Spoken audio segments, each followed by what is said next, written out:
I want to welcome you to the podcast, which is Destination Education.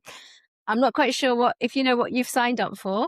Well, what I'd like to do is start off by just asking you a bit about yourself. Tell us who you are and the school that you run. So my name is Mark Lauder. I'm the headmaster at Strathallan School in Perthshire in Scotland. 9 years now. And before that, I was the headmaster of another HMC school, boarding school in the north of England in Harrogate, Ashfield College. And I've worked in boarding schools my whole career. So that's 32 years now.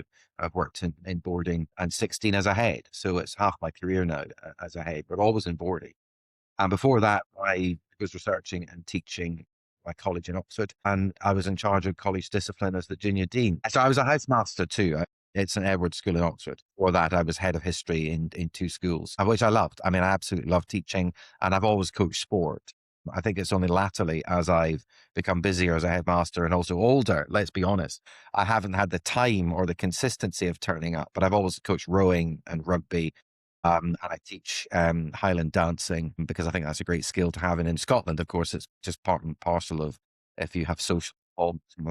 Reeling, as we call it, is the most requested sixth form Saturday night social, where they get dressed up in black tie, kilts, all the rest of it, and to a Kelly band, flaying each other around the room, and nobody sits out. Nobody. It is one of the most inclusive social events you can have. And it's hugely popular here. Let's just jump into Scottish culture because you brought that up, and we're coming out to visit a few schools in Scotland next month. Now, just for context, I'm married to a Scot and my two children are in Scotland in university. So I know Scotland very, very well. And like I joked earlier, people tend to think that it's far, but it really isn't. And as you explained, so what do you think the boarders, particularly maybe international boarders, get at a Scottish boarding school that they wouldn't necessarily get at an English or a Welsh boarding school? Some of it is wherever you go, it becomes your school. I think that's the first thing to say.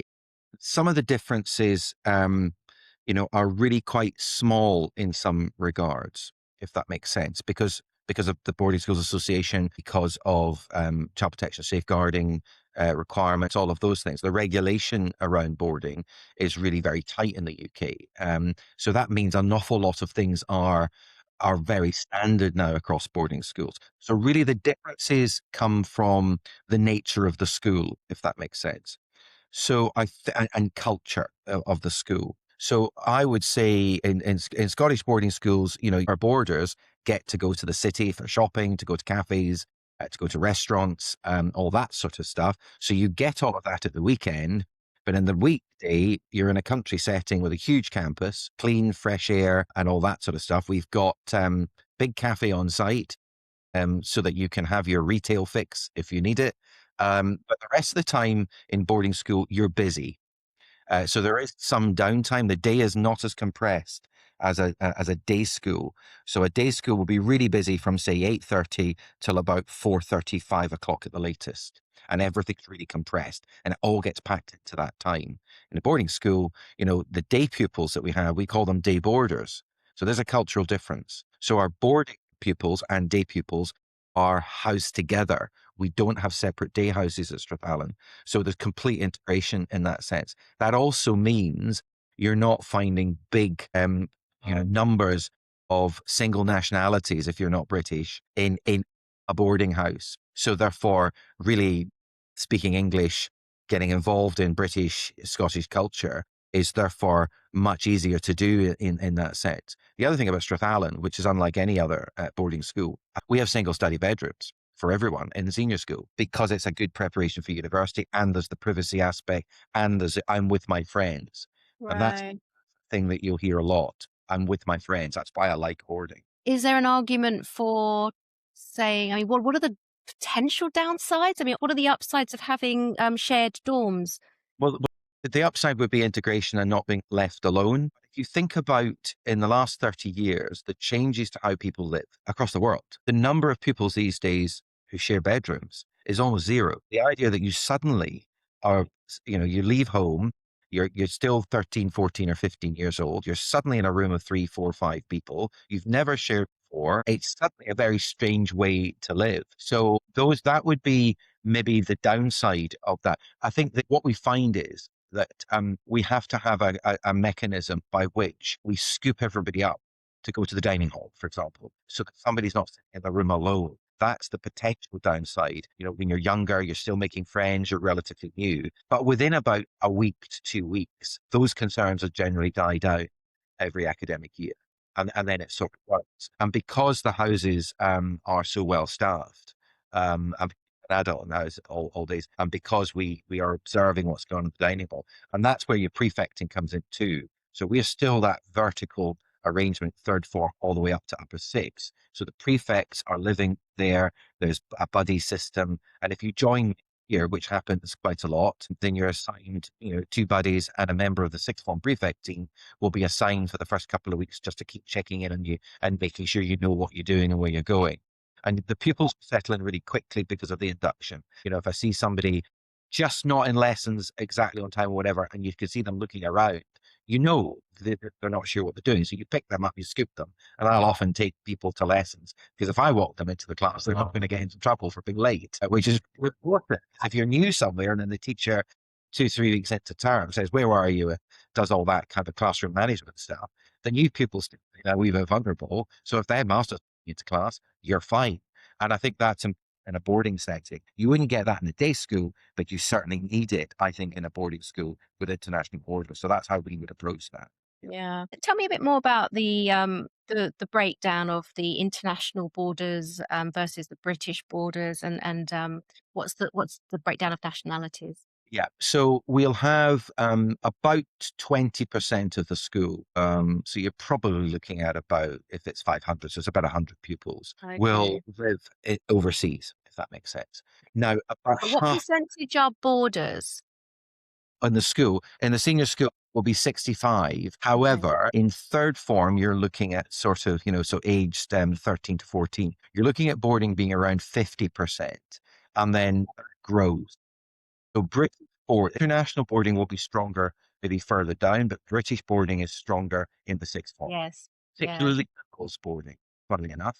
We see more girls join boarding in sixth form than boys, generally speaking. Why And do you that's think that is?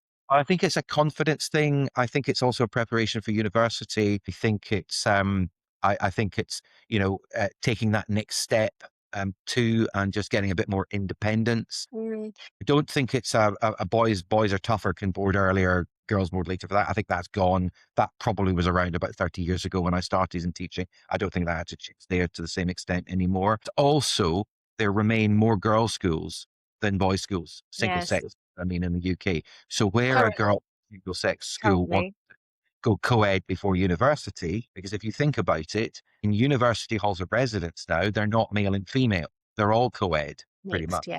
So there could be a boy in the room next door. And if you've gone from a girls' school to that, some people have got that's really shocking. Why am I going to cope? And with my university teaching days back in the 1990s, you can see the difference. I could see it then as to what kind of schools people were coming from, as to how Mm, integrated quickly into university. So I think as a headmaster, that experience and my connection still to universities with my university governors on my board, it's something I paid particular attention to, how mm, well settling in, how quickly they're settling in to university. Because remember, at that age, and this is what your parents need to understand, the universities will take your money. They won't take your phone call. Schools will always work with the parents because yeah. it's a child. But at Yeah. university, even when you're Yes. 17, because you Yes. can, Scotland, 17 good to university. Yeah, I was, for example. But you're the contract's with you. You're the adult. So Yeah. therefore, my concern as a headmaster is not just getting the grades to get into the university for the course you want to do. How ready are you to succeed in that? And that's what boarding for me is about, actually. Let's take a quick break to talk about something that can make all the difference for your child's educational journey. I'm thrilled to share that this episode is sponsored by Top Schools, your trusted partner in navigating the complex world of school applications. If you're aiming for a top independent school in the UK, Top Schools offers personalised consulting to ensure your child finds the very best fit with a guaranteed outcome. From identifying those best fit schools to crafting standout applications to invigilating the entrance exams, the expert team is with you every step of the way. Ready to take control of your child's future? Visit topschoolsadmissions.com or click the link in the show notes to learn more and book a consultation today. Use the code DESTINATION for 20% off. That code is DESTINATION for 20% off personalised support for entry into a top independent boarding school in the UK. Now, back to our conversation. I think we've said it time and time again in these conversations, but all of the children will become adults. Then when they go to the university, one of the first comments is that these kids, like, they don't know how to do their laundry. They don't know how to go on a bus. They don't know if they're homesick. Like, whereas the boarding students are so much more well prepared for university. Yeah. I mean, I think school duties used to be, if you go back about 30 years in boarding in the UK, pupils were involved in cleaning the house, they were involved in helping with laundry and all those kind of chores. Increasingly, that's not, and they could be called things like fatigues or punishments or whatever. And that's changed. I mean, you'll do some voluntary stuff, you'll do some educational pieces, and all pupils are allowed access to things like kitchens under supervision because of the fire risk, but all the houses have got kitchens, which are supervised cookers, but they've got access to toasters, kettles, and so on, as you would a halls of residence. But you're allowed access to the house laundry. So if you Mm. think about it, the girls increasingly will want to do their own laundry and look after their clothes, and they're a bit more fussy. The boys don't, generally speaking. It's piled in. So in fact, you see that difference. So the matrons in the houses, as well as the resident house staff, will know who is coping with that and who's not coping with it. And we have a post-exam program, but we also have an upper six program, which is about what we call Life 101. It's how to manage mortgages. What's the Citizens Advice Bureau? How do you do laundry? How do you sew? What's dry cleaning? And when should you use it? It's all those things that normally, you might pick up from your parents, but in a boarding setting, Mm. do that. So that's part and parcel of the education. Now, you don't really see that on the website. You don't see it in a scheme of work. You might see photographs that are put out on social media, but you're not going to see a huge published program for that. But in terms of what we're doing granularly, day in, day out, particularly with the sixth form, they're now getting ready and preparing. One of the things that prefects, for example, is help them navigate, the strength of alcohol. Be careful that one glass of wine depends on the size of the glass in terms of how many units of alcohol. And adults fall foul of that. So where are they getting taught that? And I think that is normally in society seen as a parental responsibility, but in a boarding school, we do all of that. And I think that parents need to remember that, that's partly where the cost is coming from, because it's a 24/7 thing you're paying for. How about golfing? Is that a part of the school culture? Yeah, big. We had a 9-hole course which worked from April to September, and then the rest of the year, some of that ground was used for rugby pitches and so on. And part of what is now the golf course, which is a permanent feature of the school, and it's really popular, and most people give it a go. But in terms of keeping it going and competing at national level, we've probably got 10 to 12 pupils who will be performing at that level. We've got junior world champions, our alumni and things. So it's a big, strong sport at Strathallan. But that's why the golf course, I think, was a 6-month kind of pitch and putt type thing. So I came along as a headmaster and said, what are we doing with that ground? Why are we cutting the grass if we're not using it for anything other than cross country in the spring term? I said, so that seems to be a lot of manpower for not much gain. I said, why is the golf course not permanent? We're in Scotland. We're 15 minutes from Gleneagles and we're 45 minutes from St Andrews. So we're in the heart of, Scottish golfing in this part of the world. So we should be doing golf, but it's a permanent course. And so, for example, we've now got indoor golf studios. We've got a full-time professional that teaches golf. We've had a junior golfer on the European tour. Golf profile has massively changed in the last 8 years at Strathallan because we've invested in it. And I think it's a great skill, a really good way to relax, take the pressure off, do something physical, healthy. So in terms of the mental health push and the mental well-being push we've done as a school, using our huge campus to its full benefit, it's been really important for that. And I think we're one of the few schools that's seen a drop in mental health issues. Because everywhere else they've been going up. They've been recorded as going up. And we've been recording it since I came as head in 2017. And so for the first time last year, we saw a dip. At the same time, everybody else was reporting an increase. Now, I spoke at the Boarding Schools Association conference about this actually, because of the data. It was interesting. The reason for that was not only all the stress busting for exams and, using the campus and all the groups and the hubs and the breakout spaces and all those things that all schools do, but we did something different, which here was quite revolutionary. We brought in a strength conditioning specialist, and then we recruited another strength and conditioning specialist who was female. And so we've got a full team there now. Girls' sessions in the gym went up over 500%. Actually, the training became much more tailored to things like what you're trying to achieve, flexibility, stamina, not just strength. It became about recovery from injury. It became about my objectives at this age, 15 are different to 70, and my body Mm. can do different things at those ages. So actually tailoring those programs, so that created this real excitement. So the gym, and I allowed sixth formers to go in study periods to do their bespoke programs, which allowed them to study at different times of the day, go to the library in the evening, but it also allowed them to still do choir and music and drama and all the other stuff while improving sport. But the big win, when you're doing one-to-one strength and conditioning planning with an individual, you're asking them questions about themselves. They're telling you what they want to achieve, what problems they've been having in trying to achieve it. And as a consequence, we're seeing greater levels of achievement, happier, and the mental health statistics going down. Amazing, interesting. And one question about the stats, like how do you measure mental health? And are you using the same, are they standardized measurements like across all the different schools? No, I don't think there's that. I mean, things like the well-being hub, which we subscribe to, loads of schools do. So we get feedback there, and we've got the ability to get stats from our school. We've got stats from our school in terms of, external counselling. Now, the external counsellors won't come in and tell us who's talking to them and what they're saying. There's a confidentiality piece there, unless it's child protection, that sort of thing, in which case you can't promise confidentiality. You have to protect the child. But what they'll tell us is, numbers of pupils, because we're connected up to the service that we provide. So we know the numbers, we know the nature. So we'll get broad analysis of it. Tends to be it's this.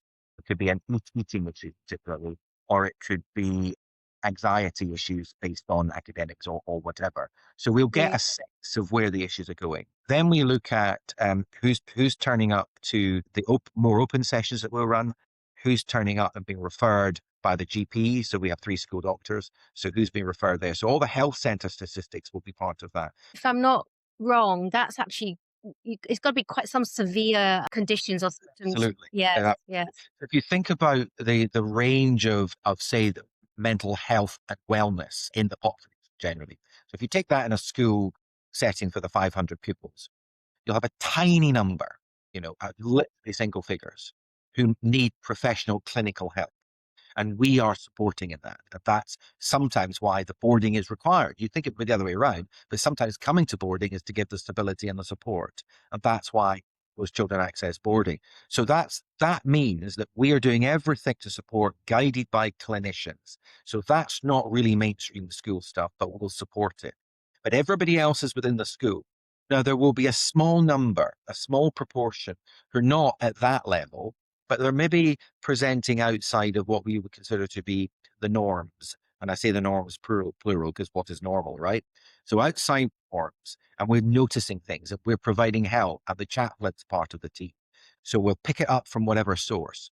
And then they're now presenting outside the norm. So the battle for us is to pull them back into more kind of standardized behavior and prevent them continuing on the path they're on, where they might actually finally need something more serious.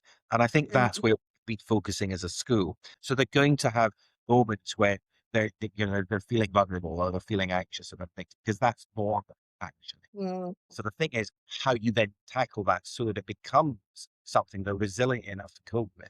So it's really resilience. And this is where a busy boarding school is providing all those opportunities where you're building your self-esteem. Self-esteem is not talked about enough in education. Self-esteem Mm. is one of the most important ingredients about learning to build your self-esteem learning to self-regulate that so that when you are an adult on your own, you're able to cope. Your resilience is based on levels of self-esteem that you've got. And as a headmaster and as a deputy head in particular, dealing with, children who were maybe falling foul of the rules, and my job as a deputy head particularly was to pull them back a bit from that. The conversations I've had with them, it all comes down to some fairly basic things. And most children don't want to misbehave. They don't want to get it wrong. They don't want to not do their homework or whatever. Rather than do that reactive, you need to pull your weight, follow the rules, and you're a naughty child. It's that idea of, hate the crime, love the criminal, hate the sin, love the sinner. It's that idea, the children trying to find the way. You have to have a big heart, a lot of forgiveness, a lot of tolerance, and a lot of faith in them. But I'll tell you what, I've not met any children yet in my career that don't respond to that faith in them at that time that you give them. It doesn't matter what country they're from. It's the same. Language might be different. Cultural elements might be different, but that investment of your time as an important adult to them is the thing that they hold on to. And it's that that gets them through, and you rebuild their resilience and their self-esteem at the same time. That's how they find what success means to them, even if they're finding something else tough. So if you're a kind, forgiving, empathetic community that invests in children and they feel that from you, they're going to trust you and keep going. That's really important to be a headmaster. So if you ask what defines schools, what makes schools different, it's the people, it's the values, it's the culture.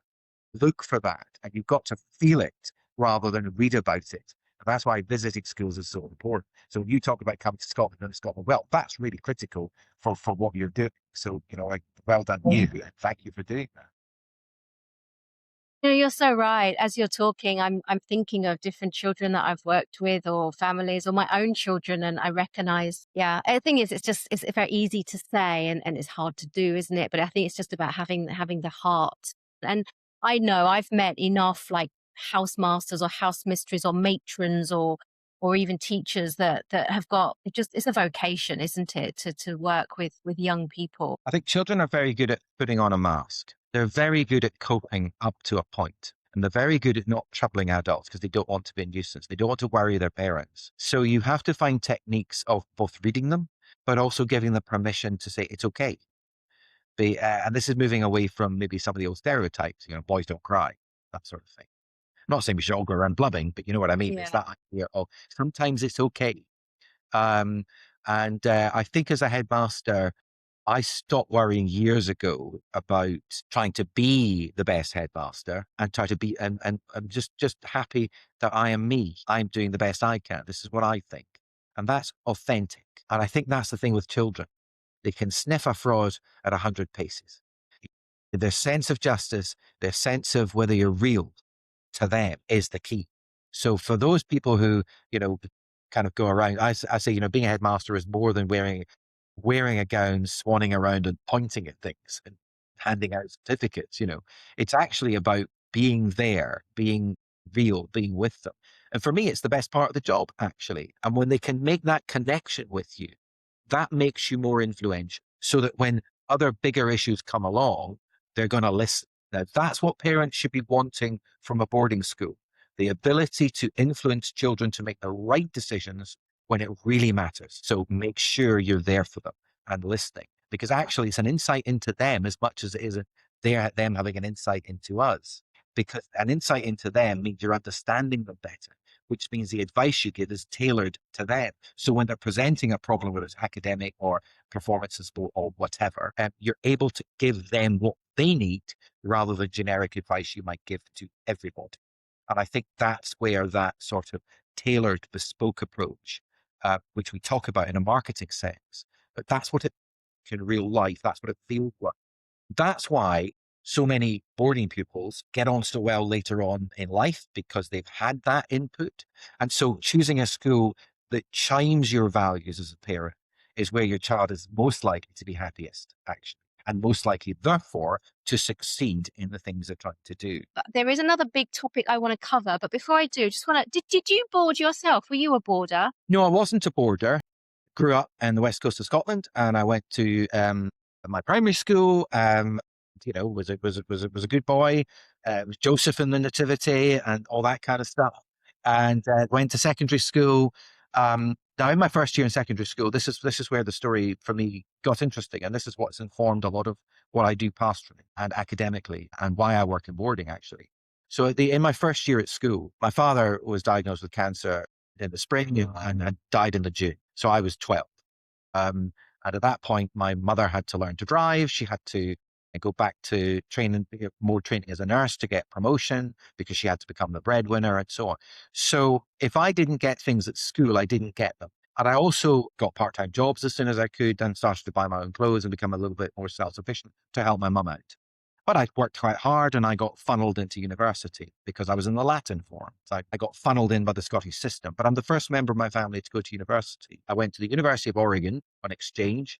So I was an international student myself, so I know what it's like. And yeah, I really did experience culture shock, and I did experience, I was 1,000 miles away from home. So I have a particular eye on international students because I believe I've done a bit of that. But I got the taste for real academic work at that point. So I got an offer from Cambridge, then I got an offer from Oxford.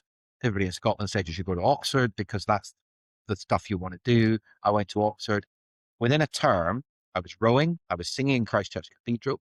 I was at dinners where speeches were being made, and I was making after dinner speeches following it for a burnt supper that I'd started, and so on. So I always ask myself the question, why did it take an elite Oxford college to complete my so-called world-beating Scottish education? And it's because the co-curricular was denied. So the reason I will only work in a sector that doesn't strike and that the co-curricular is absolutely integral. That's why I went into independent education. I decided I like coaching and all that, the teaching bit more than the research bit. So I was teaching undergraduates as well as researching, and then I was coaching. And I did the boat race. And that taught me more about headship, that perseverance to win a boat race. That taught me more about what I do as a headmaster than any course I've ever been on. So all those early formative things have completely influenced how I see you bring up the young, partly what I didn't get. And as I look back as a housemaster, explaining the benefits of boarding, I remember the very day the penny dropped that I didn't get any of that. So I want my children to have that. I want all children to have that because it makes such a difference. I was lucky because I got that experience at Oxford, which completed the bits that had been missing, but not everybody gets that. You mentioned you have sons and you mentioned you wanted them to have that experience. Did they have that experience? Yes, they did. So they were a very good state primary in Oxford. So we had planned for them to go to secondary school, private for sport, so on, because if you've got a really good state primary at that age, that's good enough. And remember, I'm a housemaster. I'm not a stockbroker working in the city. So the fees are part of that decision. And then I moved to Essex to be deputy head of another big boarding school in Essex. I loved my 3 years there. Yeah. But the schools, the local primary school maybe wasn't as good as the one in Oxford. So we took the decision at that point, the boys would go to the Perthshire prep school. Best decision we made.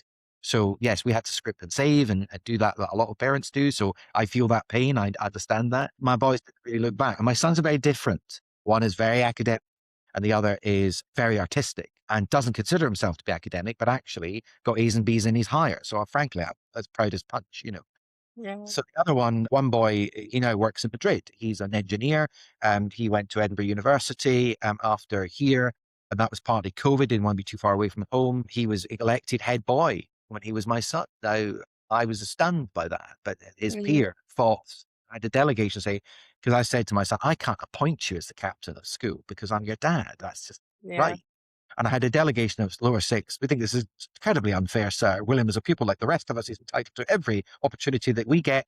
He being just because he's your son. And so I said, whoa, whoa, whoa. I said, I can't appoint him, but if he's interested in doing it, I'll have to recuse myself from the process and let the deputy headmaster handle it. And I'll just have to take whatever his decision is.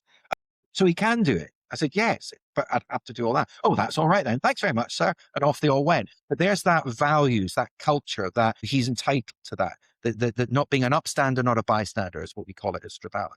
They said, and they felt they were able to tell me that, which is brilliant. I mean, that's really good.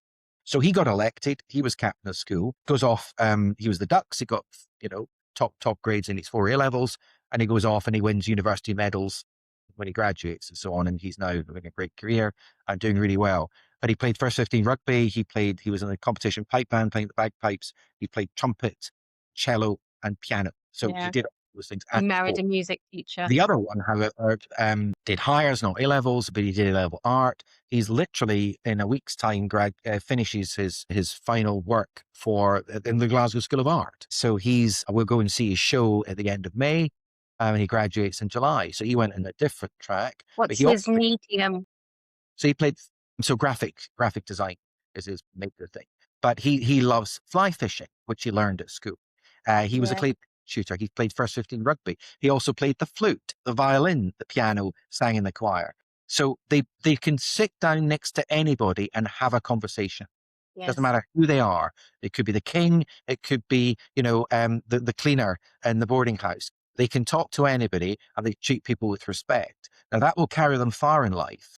Their actual skills and interests and attributes, in a sense, are how they're going to go in the direction. But as they go in that direction, how they do that has been conditioned absolutely by being at Strathallan. I chose this school to be headmaster as much as a father, and a parent, as I did as a headmaster. I wasn't looking for first headship prepared to take anything. I was choosing a second school, and I was having a really good time at my previous school. Numbers were up, everything was going well, record academic results. My sons were at it. They were happy. Everything was good. But I thought full boarding, let's get back to full boarding. Let's get to Scotland for the first time in my career. If I'm going to have a fight about education, let me have a fight about it in Scotland. Let me stand up for the values of all-round education in my own country because it's so important. And that's influenced by what happened to me back in the 1980s. So I think it's quite a powerful lesson. It's quite a powerful message. So my own education, while it wasn't of the sector, has influenced by the sector. And it was schoolmasters from boarding schools who coached me rowing at Oxford that suggested I go Mm. into. So boarding masters got me into boarding education because Yeah. they saw somebody who liked sport, liked high academic standards and all the rest of it, which is exactly what boarding schools are looking out for. So there's a kind of connection there. Yeah, interesting. And that's why I always ask, I think that your or our own education is crucial in who we are. You spoke earlier about, just being comfortable with who we are. We are almost out of time. And I know that I'm sure you've got a busy day, but I want to just touch on one final topic, which I believe that you have some views on. We talked a lot about the mental health of our children.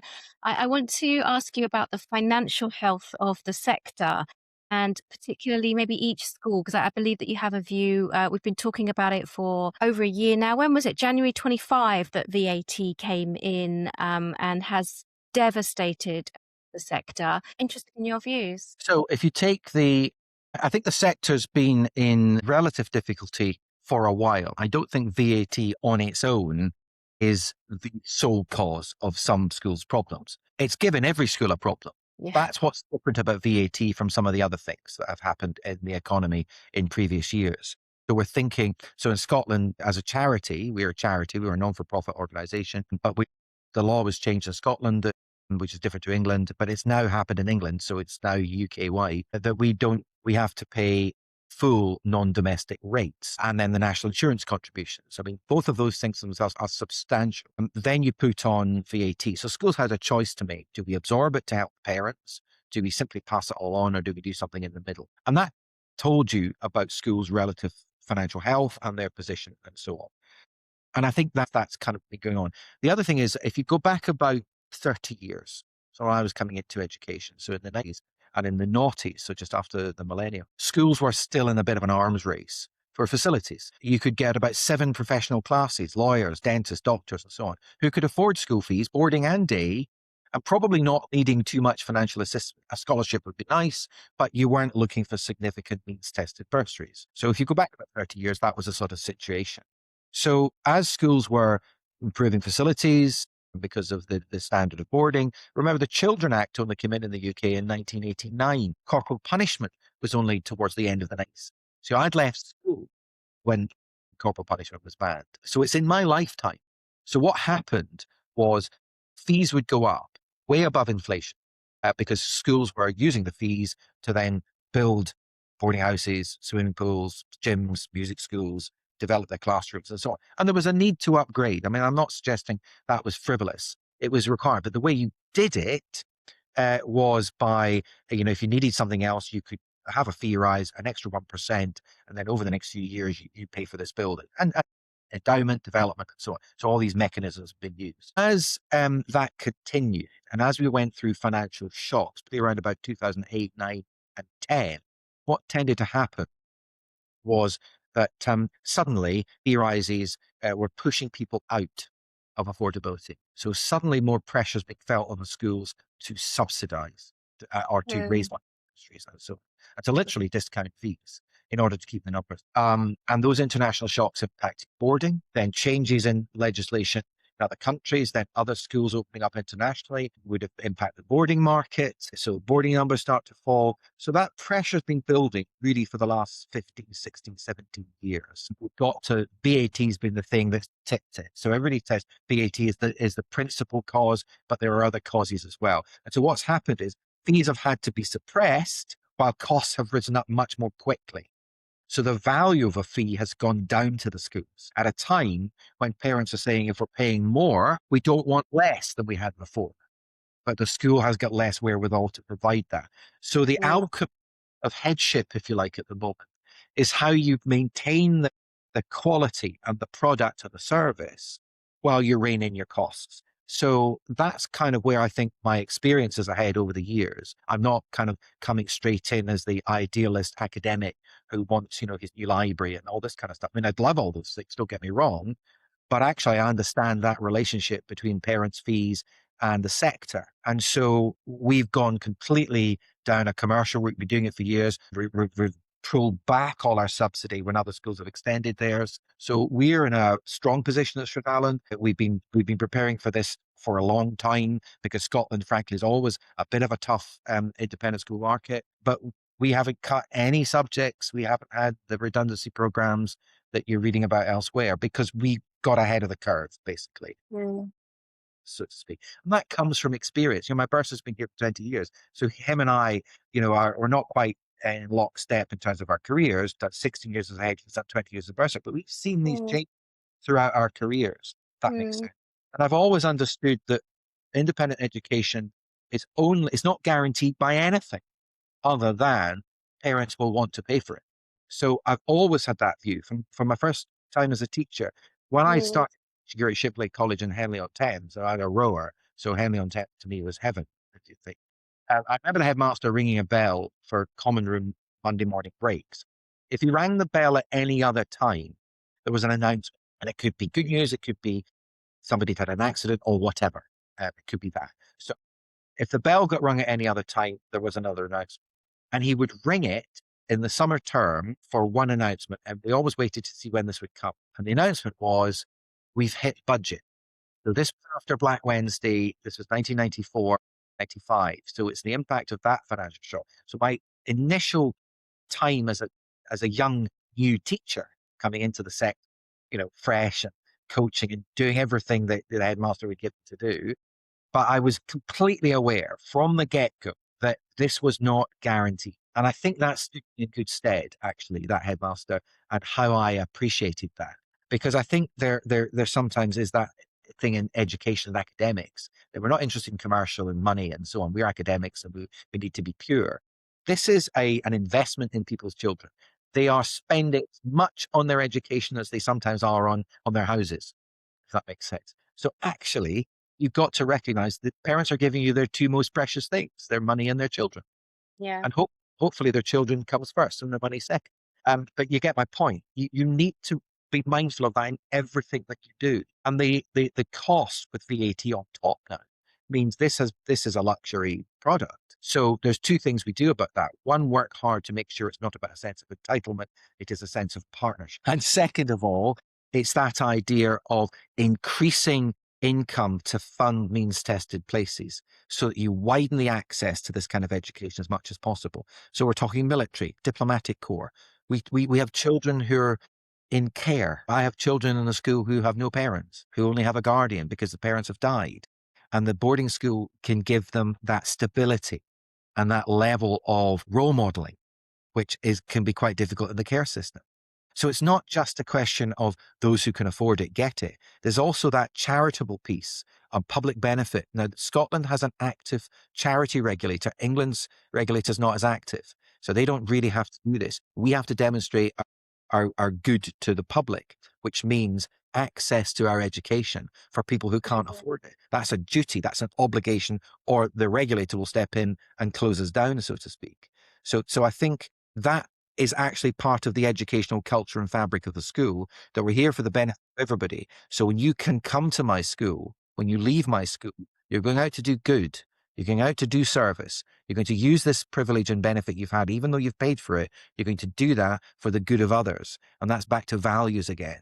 And that's what makes this education powerful and potent and lasting, because it comes with a moral purpose. It's not just about access to the best university.